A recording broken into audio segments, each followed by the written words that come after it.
पुढील काहीच दिवसात मनपा निवडणुका जाहीर होणार आहेत। नांदेड वाघाळा शहरामध्ये निवडणूक होणार आहे। आगामी नगरसेवक कसा असावा आणि त्यांच्याकडून सर्वसामान्यांच्या काय अपेक्षा आहेत या संदर्भात नागरिकांसोबत बातचीत केली। आमचे लोकशाहीचे प्रतिनिधी कमलाकर बिरादार यांनी। मी आता नांदेड शहरात आहे। नांदेड वाघाळा शहर महानगरपालिकेची निवडणूक जी आहे 2017 मध्ये झाली होती। त्यानंतर जवळपास 2.5 वर्षापासून प्रशासक या महानगरपालिकेवरती आहे।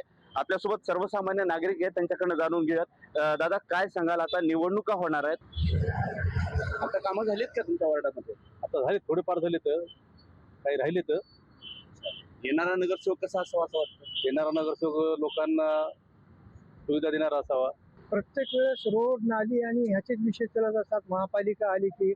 पण सर्वसामान्य नागरिकांना काय वाटते याच्याबद्दल कोणाही नगरसेवकाला काही देणं घेणं नसतं। आतापर्यंत एक महापालिका झाली त्यापासूनचा बघितलेला इतिहास आहे।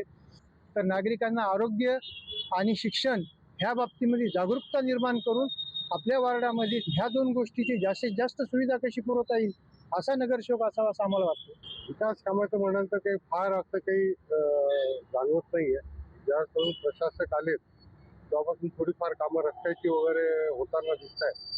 पण नगरसेवकांच्या 5 वर्षाच्या कार्यकाळामध्ये काही फार काम झाल्याचं तरी मला जाणवत नाही। की येणारी सत्ता ही सामान्य नागरिकांच्या हिताची असली पाहिजे। मग कोणाची असावी हे नागरिक ठरवतील येणाऱ्या काळामध्ये। आणि विकासाच्या बाबतीत तुम्ही म्हणाल तर नांदेड शहराची अवस्था एवढी बकाल झालेली आहे। एकाही भागामध्ये रस्ते व्यवस्थित नाहीत, एकाही भागामध्ये कुठल्याही नागरिक सुविधा आपल्याला पाहायला मिळत नाहीत। जनता कोणाकडे कौल देणार आहे हे आता येणाऱ्या निवडणुकीत चित्र स्पष्ट होणार आहे। कमलाकर बिरादार, लोकशाही मराठी, नांदेड। लोकशाही मराठी, ऐका, पहा, जागरूक रहा।